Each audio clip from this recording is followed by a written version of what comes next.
Every AI chip that powers the world's largest language models, every GPU that trains the AI you use daily, they all begin in the same two places. One company builds the microscopic machines that make modern chip manufacturing physically possible.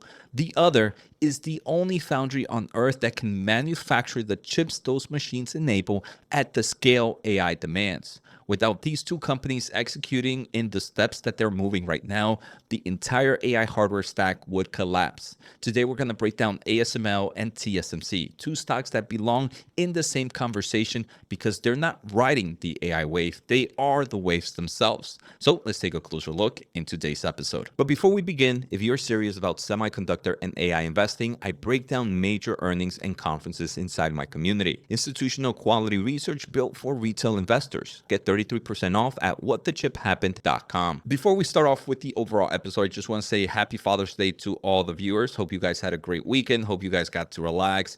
And yeah, hopefully everybody had a great time. Now, stock number one that we're going to start off with is TSMC, Taiwan Semiconductor Manufacturing. Now, TSMC is the world's dominant contract chip maker, a foundry that manufactures semiconductors for nearly every major fabless technology company on Earth. NVIDIA, Apple, AMD, Broadcom, Qualcomm. It doesn't design chips, it builds them. And when it comes to the most advanced chips, the ones running AI training and inference at scale, TSMC holds something close to an absolute monopoly. Its 3 nanometer and 2 nanometer process nodes are the cutting edge of what silicon can do today.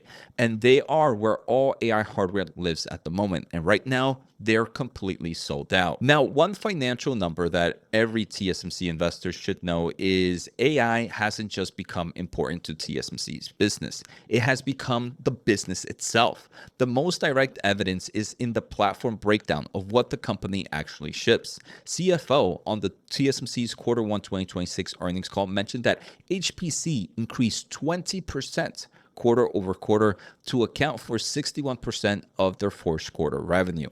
Now, high performance computing is TSMC's label for AI accelerators, GPUs, and data center chips. When that category is growing 20% in a single quarter and already accounts for the majority of revenue, you're no longer looking at a company with AI exposure, you're looking at an AI company that happens to also serve other businesses like smartphones. The moment is showing up in TSMC's headline trajectory today. The company also guided its full year 2026 revenue to grow above 30% in US dollars terms. Now, let's look at the first massive growth opportunity, and it is structural, not cyclical. AI is getting more autonomous, shifting from answering questions to taking actions. Chairman explained what the shift means for chip demand on the Q1 earnings call. The shift from generative AI and the query mode to agentic AI and the command and the action mode is leading to another step up in the amount of tokens being consumed. This is driving the need for more and more computation, which supports the robust demand for leading edge silicon. That's not demand forecast built on marketing. It's a physical argument. Every new AI capability requires more computation.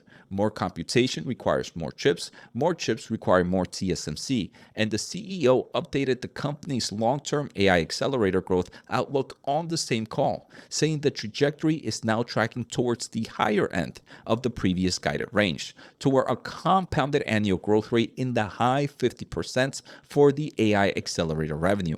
At that pace, AI accelerator revenue for TSMC customers could nearly double in under 2 years, and it compounds from there. Now, the second opportunity is the physical expansion TSMC is executing to meet that demand. And that CapEx commitment behind it is staggering. TSMC has launched a coordinated multi-continent expansion of its 3 nanometer node, a new fab in Taiwan, a second Arizona fab, and now Japan's second fab being upgraded to a 3 nanometer as well. 3 major greenfield facilities for a single process node being built simultaneously. Now, what makes this unusual is that TSMC historically stops adding to a node once it reaches target capacity. AI demand broke that rule for the CEO on the recent earnings call. To meet the strong demand in AI applications, we are stepping up our CapEx investments to increase our N3 capacity. And on where the capital is going over the next several years, CFO also said the following. We expect the CapEx in the next few years, in the next 3 years, will be significantly higher than the past 3 years. Those past 3 years total 101 billion in capex. Significantly higher than that is a capital investment cycle of a scale semiconductor manufacturing has never experienced, and why maybe a lot of semiconductor equipment companies have been rallying lately. Now, the risk that deserves the most attention is geographic concentration. Taiwan isn't just where TSMC is headquartered, it's where the overwhelming majority of its most advanced manufacturing happens.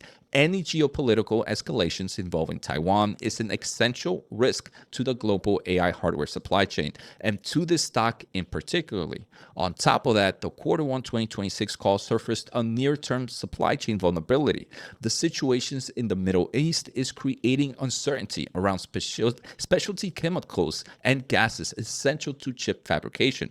Even though management said they don't anticipate near-term disruption, but acknowledge it was too early to quantify any potential impact on profitability. This is a company with extraordinary fundamentals operating in an extraordinary concentrated geography, and that gap between the two is the risk. Now, TSMC is the factory. Now let's meet the company that makes TSMC's factory possible. ASML doesn't compete with TSMC, it equips it. TSMC CEO actually named ASML by name on the Q1 earnings call when discussing how they were working to pull in equipment deliveries as fast as possible. The two companies are not just linked by market theme, they are linked by physical dependency, and where TSMC has at least some competition in manufacturing, ASML's position in EUV lithography is as close to a complete global monopoly as any company in the modern industry holds. So ASML, why is it crucial for AI? This is a Dutch company that manufactures lithography systems, the machines that project circuit patterns onto silicon wafers to create semiconductors. Its extreme ultraviolet or EUV machines are the only tools on Earth capable of printing today's most advanced chips design. No other company makes them. TSMC, Samsung, Intel, every leading edge chip maker buys from ASML because there is no alternative. EUV is how 3 nanometer chips exist. EUV is how 2 nanometer chips exist. And ASML's next generation high-NA EUV platform is how the nodes beyond that will be printed. The key insight: as chips become more complex, more EUV exposures are required per chip. That litho intensity increasing, and AI is accelerating even faster than any previous technology cycle. More advanced AI chips means more EUV steps, means more ASML tools required per wafer produced. Now, one of the key financial number is ASML's market position in the AI era is translating directly into financial upgrade. CEO on ASML's Q1 earnings said the following: "We are therefore updating our 2026 guidance, both narrowing and increasing the expected revenue range to between 36 billion and 40 billion euros, while maintaining our expectations of gross margins between 51 and 53%, with revenue weighted to the second half of the year." That raise is meaningful on its own. Now, growth opportunity is EUV capacity increasing. ASML is currently under shipping demand. It cannot build EUV machines fast enough to meet what customer wants. The company is aggressively working to close that gap, and what management is targeting for 2027 is something CFO put in the stark perspective on the recent earnings. If you take into consideration, last year we had 44 tools. If you're looking at 80 tools, we say at least 80 tools, but if you look at 80 tools, those 80 tools give you double the wafer per hour capacity that we would have shipped in 2025. In 2 years, ASML aims to effectively double the chip making capacity it delivers to the world's chip makers through EUV alone. And that's before the productivity upgrades being pushed to existing install base, software improvements that expand output immediately without waiting for new hardware to ship, and customers can add capacity today while new machines are still on the production line. Now, growth opportunity is one that is tend to flying under the radar, and that's memory, specifically DRAM. the high bandwidth memory chip stacked inside AI accelerators. DRAM chip makers have historically been slower than logic chip makers to adopt EUV, relying instead on multi-patterning techniques that are cheaper but more complex and space intensive in the fab. AI is forcing to change that because AI grade DRAM requires process node only EUV can enable. CEO named it directly in their recent earnings. DRAM has been a bit in the perfect storm for ASML because, of course, we have this capacity buildup. As we mentioned a few times, we have seen a major adoption of EUV DRAM in 2025. The results of the ships are visible in ASML's own revenue mix. In recent quarter, memory accounted for 51% of net sales systems, up from just 30% in quarter 4 of 2025. That reversal happened in a single quarter, and because DRAM upgrades tend to be sticky, once a memory maker commits to EUV-intensive nodes, they keep buying tools for years. This is a durable new dimension to ASML's growth, not a one-time event. Now, ASML's primary risk is regulatory. The company is already prohibited from selling its most advanced EUV chips to China, and the rules govern what it can sell and to whom are still evolving. Management acknowledged this directly, noting that 2026 revenue guidance range is set specifically to accommodate potential outcomes of ongoing discussions around export control. China currently accounts for 20% of ASML's revenue. Any further tightening of restrictions or extensions of controls to additional product lines could trim that contribution further. Management says that the factor is in their planning, but the regulatory environment here remains live and unpredictable. For a company with a hardware monopoly on the world's most critical technology, the risk isn't competition, it's policy. Now, here's the frame that ties these two stocks together. The AI revolution doesn't just run on software, it runs on silicon. And silicon, the advanced kind, the kind that makes AI possible, runs through exactly these two companies. TSMC is where the chips get made. ASML is the reason they get made at all.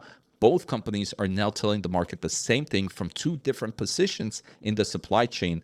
Demand is outrunning supply. The build-out will run for years, and neither company can move fast enough to satisfy their customers. That's not a cyclical story, that's a structural one.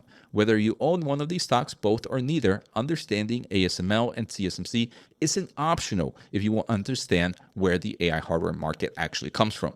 The flashy names get the highlights. These two build a foundation. Now, hope you guys enjoyed today's episode. Take care and see you all next time.